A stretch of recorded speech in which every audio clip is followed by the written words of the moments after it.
Hi everybody and welcome back to my channel. It's another cold day and I've decided to stay indoors today and do some filming in my kitchen. So today's episode is going to be another dessert and I'm about to show you how I make a strawberry keto cheesecake. It's simple, it's very quick, it's a low carb, sugar free, yet again another beautiful dessert. So if you are interested to see me make a keto cheesecake, then let's get started.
Wow.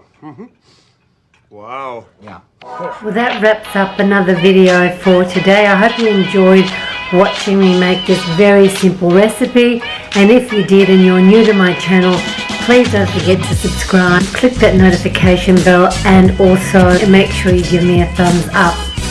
Until then, thank you again for watching and I look forward to seeing you in my next video. Bye for now.